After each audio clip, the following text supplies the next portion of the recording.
Hello, my name is Andrew Keane. Welcome to Keane on America, the daily interview show about the United States.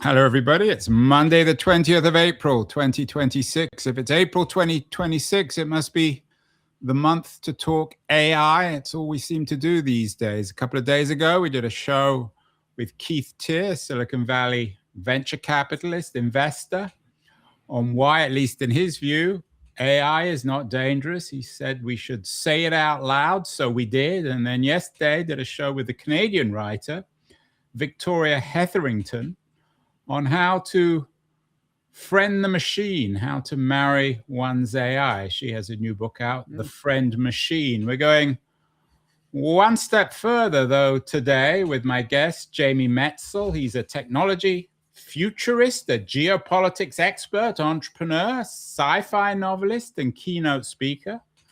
So a big deal. And he has a new book out. It's a rather adventurous, ambitious one.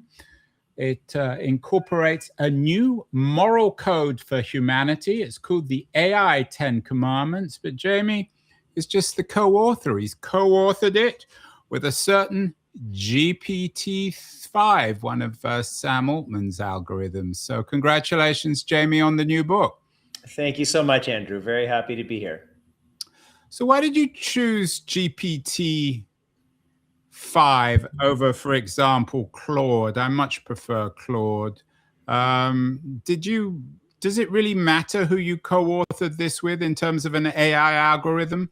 Yeah, or did you find GPT-5 particularly trustworthy or wise? It doesn't particularly matter. I feel like I could have written roughly, it wouldn't have been exactly the same, but the same idea with any one of these high quality algorithms. But I chose GPT-5 because I wanted to pick one. And because right now, GPT-5 until very, very recently was the known brand. And if I was going to have a co-author, I just wanted to have it feel a little bit familiar. That one to have the unfamiliar feel familiar to people. And that's why I went with GPT-5. But had I done the exact same thing with Claude, there would have been, I think some meaningful differences, but the contours, broad contours of the project would have been the same. Jamie, some people are going to be watching this and thinking some guy who's co-authored a book with GPT-5 talking about a new moral code for humanity, the AI 10 Commandments, which is, of course, borrowed, I suppose, from the Bible's 10 Commandments, might think, is this a joke? Are you actually serious in this book? I am serious. And so there's two things. One is, and it maybe if I take a step back and give you where the book comes from. So 2 summers ago, I was invited to the Chautauqua Institute in upstate New York to give a big talk on the future of AI. And I got a 6,000 person standing ovation in their amphitheater, and they invited me back for the next summer to speak on anything. And I really thought a lot about it, and I decided that I wanted to connect my thinking on AI with the Chautauqua tradition for over 150 years of religious pluralism. And so I gave a talk on AI and spirituality, and that talk went really well. But one of the things that people really loved as part of that talk was when I described how I had collaborated with GPT-5 to mine the entirety of human recorded history and all of our religious, spiritual, moral, and ethical traditions to come up with 10 principles based on all of us and all of our history that, if followed by everybody, would lead to the greatest amounts of peace and happiness and human flourishing.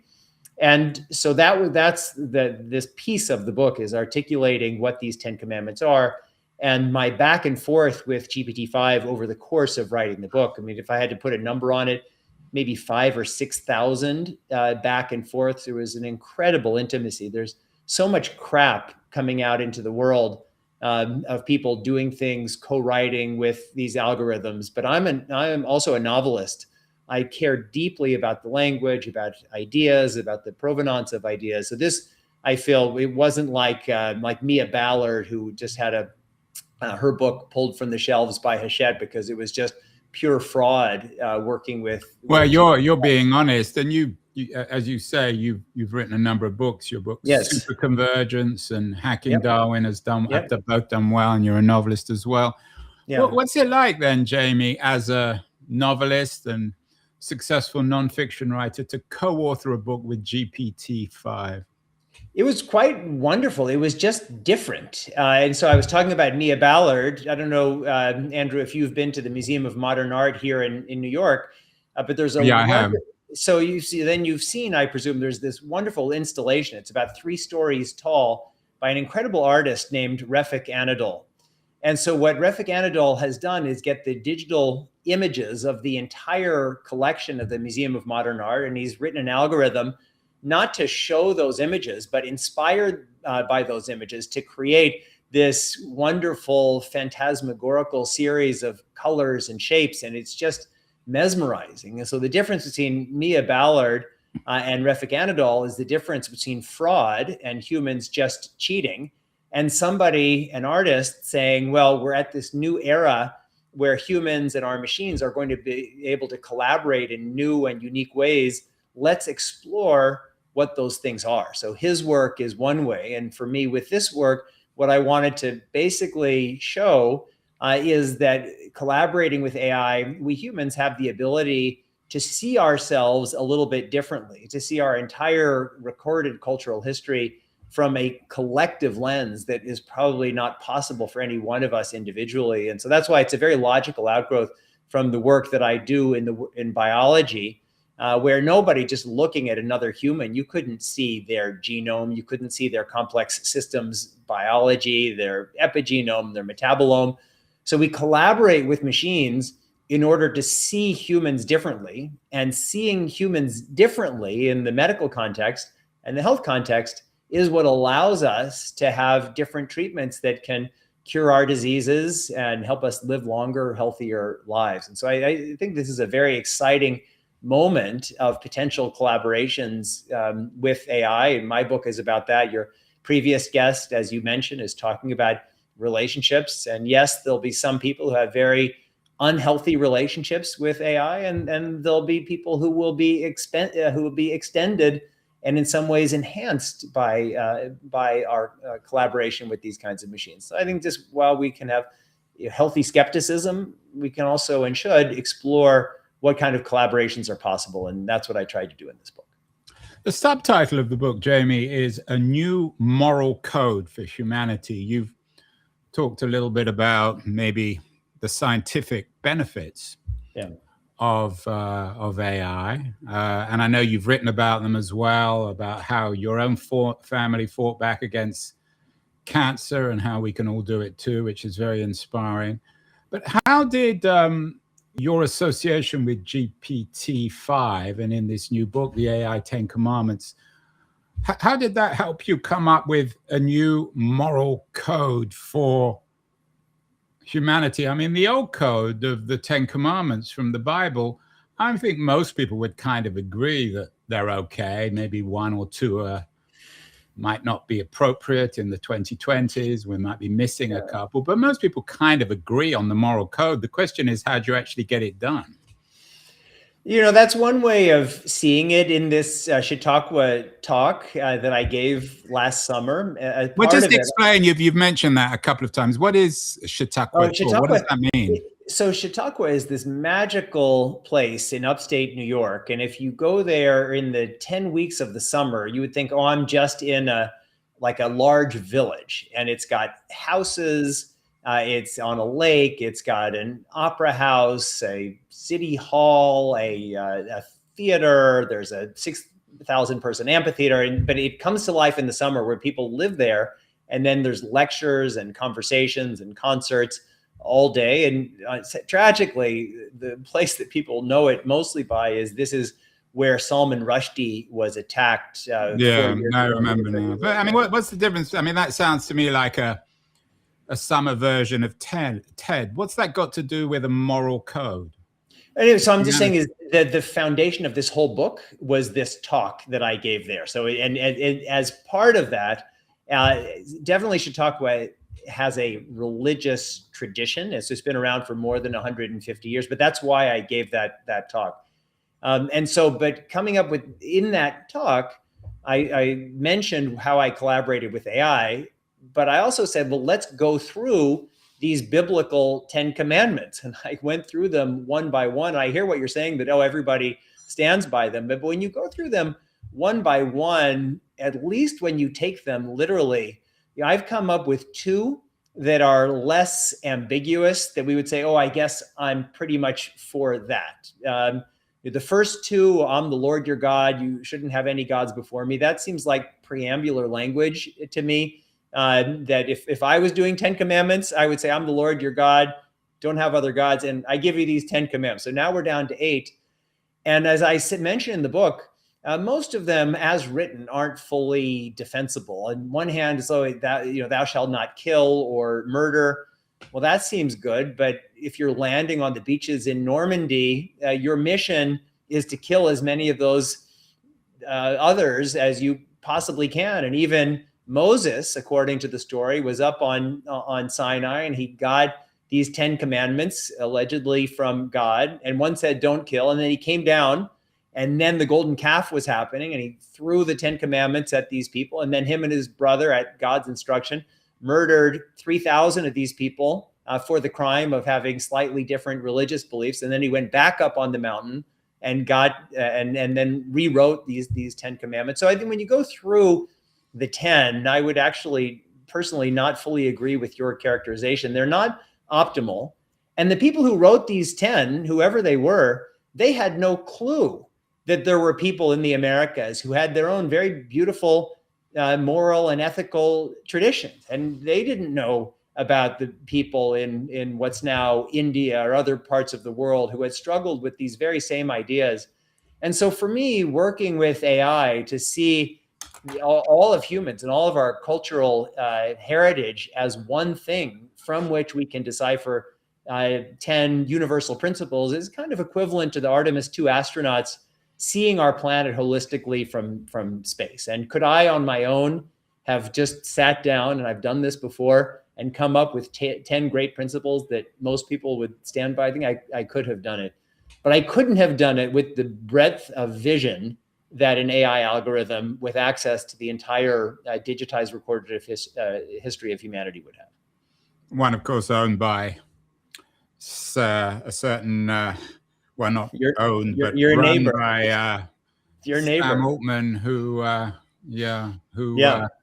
lot of people don't quite trust. Maybe we'll come to that later. What I will say on that, the author of that article, Ronan Farrow, I've known since he was a teeny bopper high school kid working for a former mentor of mine, Richard Holbrook.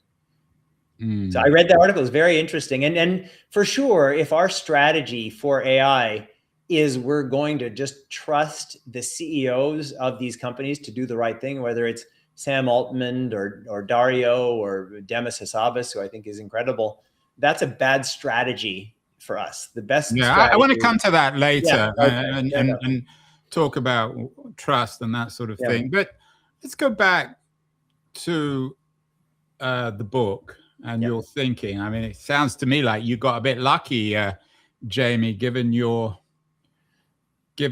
heretical take on the 10 Commandments. You were lucky someone didn't jump on the stage and stab you. Maybe they were too busy. Let me push back on that, because I'm very proud. If you scroll down on what you just showed, I have the advanced praise for the book.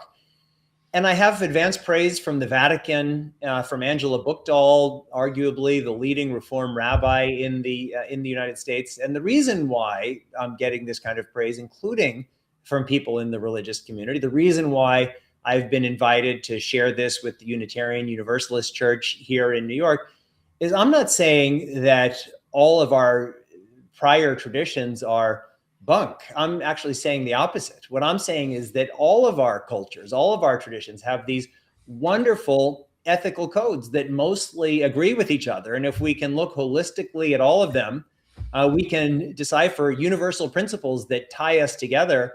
And it doesn't mean we have to jettison any other principles, and whether it's the 10 Commandments or the 5 Pillars of Islam or really anything else, but we can have an additional layer. And that additional layer comes from a level of recognition of everybody's humanity, that our ancestors who were the authors largely of our individual traditions, they just didn't have that. Yeah, kind I of mean, I access. take your point, Jamie, although some people might be thinking, and it's like talking to GPT-3 or 5 or Claude. Yep. What you're articulating is a kind of humanistic slop that no one would disagree with, but no one would exactly know what it means. So let's get to the details. Tell me, you obviously know your religion, you know your AI. Yeah. You reject the idea, the sort of the localism, the parochialism of the original 10 Commandments. I take your point on that.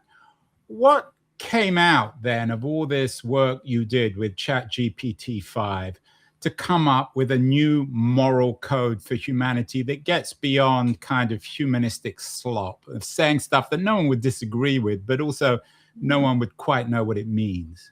Well, so I think that's actually not, there is a lot of slop, but to come up with 10 principles, the reason why, I'll come back to Chautauqua, I got mobbed. I mean, these are mostly older people. Yeah, but you're just self-promoting. I mean, I'm sure you got mobbed, but that's not the point. No, but what I'm saying is that everybody was saying that when you read the biblical 10 Commandments, they didn't seem intuitive. They didn't seem intuitive to me as a human based on how I live my life. But every single person from every background has said these 10 principles do feel intuitive. I did a conversation with Peter Singer, the great philosopher, and that was what he said. But then he said, but if you drill down, if it's one of them is treat all of life with dignity and respect, shouldn't everybody be a vegetarian, which is probably correct. Right, or I mean, I'm sure Singer had strong views on the rights of animals. Yes, the same point. Yeah, particularly sort of vocal moral utilitarianism. So let's get. I take your point. You've obviously know a lot of people, from Ronan Farrow to Peter Singer to these happy people at your speech. But give me an example concretely of one of these new commandments that will resonate, that makes sense, that's not just AI slop. Yeah, I agree. Do you want to call it up? Because if you go to the AI 10 Commandments... No, I want you to tell me. All right, perfect. We don't do slide. I mean, we're not. This is not TED, Jamie. I know, but you've been showing slides the entire time. Yeah, but they're my slides. Oh, okay, fair enough. All right, so let me just get you. Well, I got some stuff. I mean, I got more advanced praise about. And you describe, I don't know who, but in an unprecedented and historic collaboration, leading futurist and best-selling author partners with the AI system to demonstrate a breathtaking possibility that advanced artificial intelligence, guided by human ethics and wisdom, can help shape a more humane future. So I hope you're right, but just give me some concrete examples. Sure. Here, I will read you the actual AI 10 Commandments. How about that? Yeah. Well, let's start. What's the best one? If there was just going to be one, what would it be? Let's have a look, because they're all pretty good. But I would say I'd say number 10. Remember the sacredness of life. Live with awe, gratitude, and love. But you don't need AI to come up with that. I mean, all you need to do is go to your local massage. I don't know who's giving you your massage. Yeah, I mean, well, you go to your local Buddhist center. I mean, say it again. I mean, so what? No. Well, I think that's a very good point. A lot of these principles are principles that say, well, that a lot of this sounds like Buddhism. A lot of this sounds like Baha'ism. A lot of it sounds like Unitarianism. A lot of it. I mean, I'm the author of the One Shared World. Declaration of interdependence with a lot of these principles. So what, it may be that it's totally right. And just to be clear, you're the founder, or certainly involved with One Shared World, a nonprofit cultivating a culture of peace. Yes, and so I think that's the whole point is, well, the so what is just that these are all totally familiar. And why is it that everybody is not Baha'i? Because it seems like if you just look at all the different traditions, like, wow, Baha'ism and Unitarian Universalism and Sufi Islam and Reform Judaism, all these traditions are all pointing in the same direction. And this is that same direction. So you could call it slop, but is there a normative reason why everybody just hasn't become a Buddhist? And my contention is that part of it is that any one of these traditions that are coming from a unique, individualized place, it becomes harder for people to say, oh, this is part of the story of all of us. But no Buddhist would read these principles and say, oh, I'm against these principles. But isn't this, I mean, it's the same with all these arguments about what AI does and doesn't tell us, and this idea of creating some sort of universal objective truth. Doesn't this really just reflect your own particular interest? I know you've got a PhD in East Asian history from Oxford, so it's your thing. There's nothing wrong with it being your thing, but dressing it up as a new moral code for humanity is a bit rich, isn't it? No, but I don't know how it's what's the connection with my PhD. But what I will say is it's just, and the point that I'm making, and I have made repeatedly and have made with you, is that this is not a replacement. It's not a replacement for all other moral codes. What this is a bringing together of the common essence of all of these, the best of all of these traditions. And there is, frankly, just a legitimation, I believe, partially, of doing this through a process that has access to all of our traditions. That's it. I'm not okay. So I take your point, and I want to sound too critical, but I mean, it would just sound so vague and forgettable. I mean, give me another example of one that's more concrete, of one of your new 10 commandments. So you're not going to like any of them, but in the book, which I hope, I don't know whether maybe you haven't read it yet, but in the book, then I have chapters about how to drill down and how to turn everything into being more meaningful. But all right, so here's what we have. I'll just go quickly 1 to 10. 1, treat every being with compassion and dignity. 2, do no harm, actively protect the vulnerable. 3, speak and act truthfully with integrity and humility. 4, share generously, especially with those in need. 5, seek to understand others before judging them. 6, resolve conflict with fairness, forgiveness, and the intent to heal. 7, live in harmony with nature and all forms of life. 8, value wisdom over dominance, cultivate inner growth. 9, honor the freedom and uniqueness of others. 10, as we've discussed, remember the sacredness of life, live with awe, gratitude, and love. And so we have 3 states here in the United States, which 1 by law and 2 almost by law are requiring the biblical 10 commandments to be posted in every classroom. I think it would be very beneficial for people, the kids in these schools, to print these out and tape them next to these biblical 10 commandments, saying, well, these are 10 commandments that come from all of us. And so I'm guessing those states wouldn't probably be particularly keen on your book, or at least your 10 commandments. We will see. But again, I'm respectful of everything that has come before, but I think that it is okay for us to say that in addition to these very wonderful traditions across the board that we have, what are the ways that we can come together and do something that reflects the best of all of us? So what's the politics of all this? I mean, AI by definition is political. It reflects us. Some people might have listened to some of those commandments and think, well, James is suggesting we all become radical environmentalists or socialists, even communists, give up our money, pay large taxes. Is there a political dimension to this, or is this beyond politics for you? I don't think there AI 10 commandments. I don't, and let me talk about the word new, because the thing this isn't Martians coming down and saying and declaring these commandments. This is mining our own history, and so I think people get confused about where the wisdom of AI is coming from, and most of the wisdom of AI is coming from us. And I think there's a real danger of people othering AI when it is reflecting us back to us. And so it depends on the politics. I mean, my hope is that this will be taken by whoever is interested in it as a statement that there are universal values and universal principles. And that's something, humanity tried with the Universal Declaration of Human Rights. We tried with the United Nations Charter. But we're at the early stages of articulating that there are common principles that don't come from any one tradition, but that can come from all of our traditions. So I think this very much, should be seen as part of that. Although I mean, we've done a number of shows recently about the crisis of the United Nations. Yep. The current American administration doesn't seem to be particularly keen on the Declaration of Human Rights. Yep. So there is a politics here. I mean, you're yes. clearly a globalist, and you've fed all this stuff into ChatGPT to suggest that there are universal principles. But some people might be watching or reading your book and thinking to themselves, well, I've got my tradition, a Christian tradition, the 10 Commandments. They're enough for me. I don't want any Buddhist traditions in this tradition. You seem to be suggesting that we're a species and that that's crazy.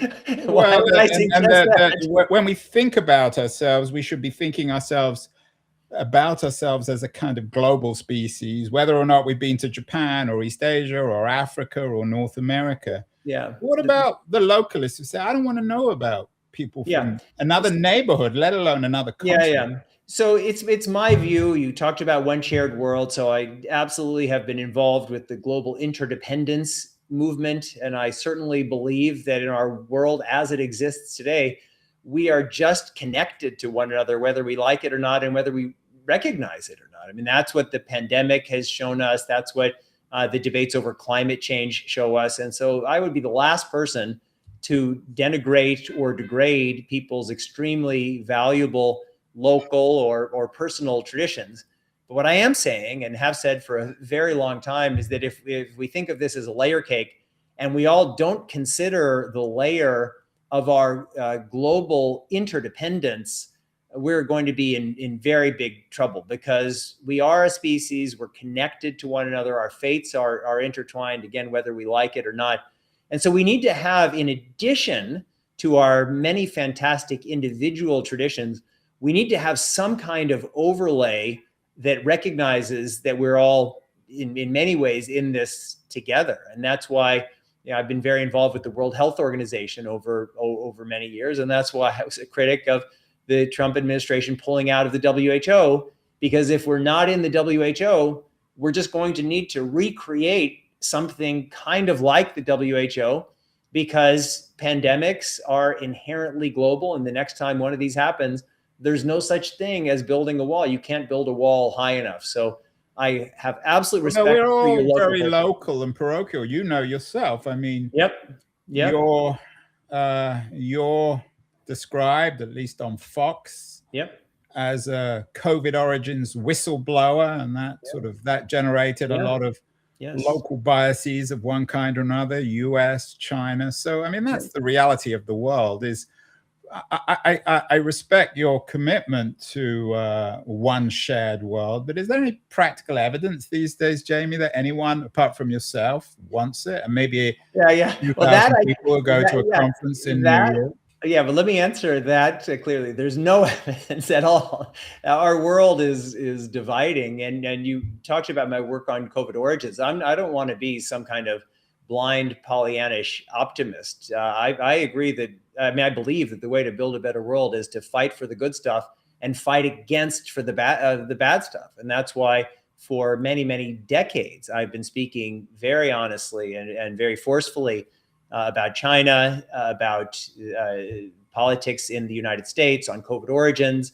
I was at the center, have been at the center of that debate for 6 years, based on my belief, based on all of the evidence that's, albeit circumstantial, that points to a research-related origin in China, followed by a criminal cover-up. So I don't want to be Pollyannish, but it is my view that in our globally interconnected world, we need to have some sets of universal norms and global principles, or else we are going to destroy ourselves. And so it's not just about some kind of bland kumbayaism. It's actually very selfish survivalism, that in a world where our fates are intertwined, we're going to need to find ways of coming together. And to start with that, we need to have some kinds of normative frameworks, and these things can take a long time. It was 1795 when Immanuel Kant described what he described as the League of Peace, and it was 150 years later and 2 world wars and the failure of the League of Nations, when finally in 1945 the United Nations charter was signed. And now we're 81 years after that, and the United Nations has largely failed significantly because of actions by large states. I would put China and Russia first among them, but the United States is now certainly doing its bid. And if we continue down this path, the future of our species is going to be unnecessarily painful. And so I'm under no illusions that publishing this book is going to lead to some kind of eruption of people recognizing their mutual responsibilities in our world that's dividing. But if we don't articulate what we're trying to achieve in a set of principles, it's going to be even harder. So I'm not. Let's end with how AI can help all this. I mean, nobody's going to disagree with you. There was an interesting piece this week in The Economist about how AI's leading men could become as powerful as Ford or Rockefeller. The 5 leading men, of course, are Zuckerberg, Amadei, Musk, Altman, and Demis Hassabis.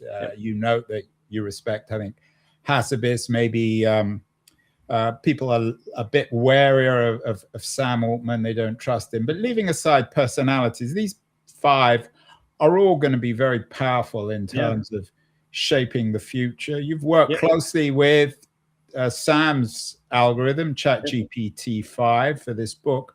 What should they be collectively doing? Dario Amodei has been quite outspoken in taking on the government when it comes to how his AI is used or abused in warfare. What would you like to see from these famous 5 in terms of redirecting the world? As you've said, your 10 AI, the AI 10 commandments are all derived from our universal knowledge as a species, which is being garnered from ChatGPT, for better or worse. What can these people actually do to redirect the world back to Kant, perhaps, or at least back to the UN Charter? Well, let me say this. If our strategy for redirecting the world in a more positive direction is that we're just hoping that a bunch of tech CEOs are going to do it on their own, it's preposterous. It's bound to fail. It will not work. What we need to do is to recognize the reason why we've come together in our societies, civil societies, is that there are some problems, some challenges that need to be addressed collectively, and whether that's on a national level and also increasingly on a global level. And so that's why I thought this debate about OpenAI and Anthropic and the Defense Department was just silly, because if our strategy is, well, we hope that the AI companies are as moral as possible, and fingers crossed, that's a terrible strategy. It will fail because we have a lot of different companies, and some of them will seek opportunity. So what we need to do is have governance and accountability, including of regulation. We can't let these companies, including Anthropic, any of them, run wild. And that would be preposterous. It's like in the beginning of the nuclear age, saying, just do whatever you want and good luck. I mean, these are civilizational transformations, and they require governance and accountability frameworks. This idea that let's just let them go because we're in a race with China and balls to the walls, just keep your foot down on the gas pedal and let's see what happens. That's just a terrible way to do things, and ultimately it'll be self-defeating. So I hope that everybody is as ethical as Dario and Demis, but even then, that can't be our strategy. Right, and they're not, because some people even argue, Keith Teare believes that Dario is actually very self-interested. His morality is self-serving. That's maybe a subject for another show. So given the reality of these people, you said we need more government. That's not going to happen. Let's end with Jamie Metzl's 11th commandment when it comes to enabling the 10 commandments. What would your 11th commandment be? Not some moral slop, but something concrete that we can begin to get to. world-changing technologies must be governed responsibly, including national regulations. I think we are at this transformative moment, and this idea, this laissez-faire thing, let the companies do what they want. I mean, that's the point. I mean, I guess I'm your third guest in a row who's been positive about AI, but that doesn't mean that the positive story is inevitable. Right now, these technologies are morally agnostic. They could be the best things ever and the worst things ever, and the determinant is us. And so it's madness to think that there's an inherent moral direction of these technologies. And I think that we all have a role. Certainly, those of us living in democratic societies, we need to demand that our democracies function. We need to demand that our governments do their so you say your 11th commandment is a political commandment. It is. Well, everything is in politics. I mean, humans, when we come together in societies, there are politics of societies. I mean, I certainly believe in enlightenment thinking about the relationship between individuals in a society. And I think that the way we're going to realize these better futures is by norms followed by structures. And that's why we're even having this conversation, is because the United States has been very successful in harnessing the creativity of the people who are here. I've also lived in Cambodia. I spent a lot of time in Afghanistan. The people there are no less talented. They haven't had that opportunity. So we need to make sure this is all an ecosystem and we're all part of it. And everybody, I think, has to play a role in articulating the kind of world that we'd like to see, and in whatever way trying to build a path from here to there. Well, there you have it. We're living in an ecosystem, and Jamie Metzl has co-authored a new book with a certain character called GPT-5, the AI 10 Commandments. Jamie, congratulations on the new book. It's out tomorrow, and I'll have to feed all this into Claude to see what he thinks. Thank you so much. Thank you, Andrew. I've enjoyed it. Hi, this is Andrew again. Thank you so much for listening or watching the show. If you enjoyed it, please subscribe. We're on Substack, YouTube, Apple, Spotify, all the platforms. And I'd be very curious as to your comments as well on what you think of the show, how it can be improved, and the kinds of guests that you would enjoy hearing or listening to in future. Thank you again.